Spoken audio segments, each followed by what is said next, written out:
pan uryapti. Ana pankinni xotini hozir masalan shishib ketdi. Nima deb o'ylayapsan? Ana Dinani. Labi jalab gematoma bo'ldi mana bu yerda. Ko'karib ketdi shishib. Bilyapsanmi bu qanchalik og'ir ekanini? Labga bilan ninani tiqib har kuni 3-4 marta og'riydi. Ha.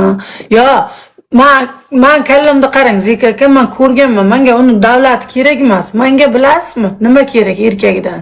Menga eski hayotimni betimga solmasin. Meni sevsin bo'ldi. Davlat kerak emas o'sha. Senga bitta narsa aytaman.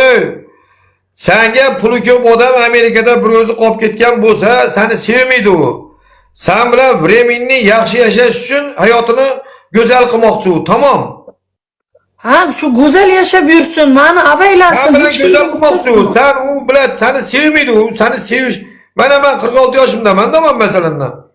Kimni sevaman men? Meni miyam yetadi. Sevganim nima foydasi bor? Men bilan qarayapman. Sen yoshsan 15 yosh. Tushunyapsanmi? Ben seni 2 marta, 3 marta sikib o'tirmayman. Ben har kuni настроением законы bo'lsa har kuni bir xotga urishim mumkin. Tamam. Sen aytyapsan Temur 46 yoshli odam deyapsan. U bilan senga oson emas, u bilan prosta senga yana aytyapsan semizroq, qorni kattalashgan. Endi bilan konkretniy u hayotini go'zal qilmoqchi. Senga aytmoqchi, qorni katta odam tirnog'ini ololmaydi. Tirnoqlarimni olib qo'y demoqchi. Men bunaqa stolda o'tirmoqchi. Olib qo'yaman. Olib qo'yaman.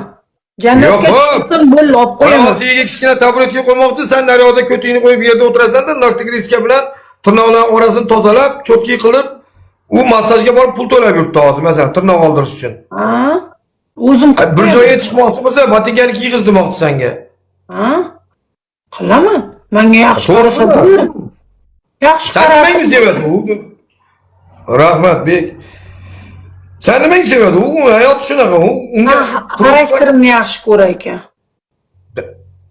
Unga prosta normalniy bir oq yuzdan kelgan bitta bir xizmatkor kerak, yaxshi. Bir 200 ming dollar ketsa ketaversin o'lgunicha. O'shancha senga uyini beryapti u. Men senga bitta uy deb. Gapda ochiqdan sen nima u senga bilan unga juda ham xotin problem emas. 200 dollarga libojaga borib sikadi u. Libojaga borib sikadi tozasini. Endi Nozixon yoshingiz ham bir joyga borib qopti, o'tiring deyapti-da. Bolalaringizni olib kelib beray. Mendan yaxshilik shu, sizdan yaxshilik menga qarang deyapti. Bittagina bola tug'ib bering, qarang. Tamam. Mujikcha aytib turibdi. Mujikcha aytib turibdi. Yana nima qilsin senga u? Ota-ona yo senga aytmaydi-ku, bilat. Men hozir bilat 2 milliard dollarim bor. Yo 1 milliard dollarim bor, mana shunaqa men oborotim katta. Menga yerga tekkir, hammasini senga nomingga oformit qilib beraman, keyin men haydab yuborgan uyingdan demaydi-ku. Yo, unaqa gap degan yo'q. Men sizga o'zbek deyapti, o'zbek. Bitta arab bor, bitta o'zbek bor deyapti, bir ikkita o'zimiz samarqandlik bolalar bor deyapti. O'sha.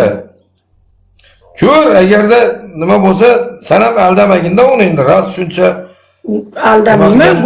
Nimaga aldayman? Mazza qilib yashasam, uyda malikasi bo'lsam, bitta erkakning ko'nglini olaman.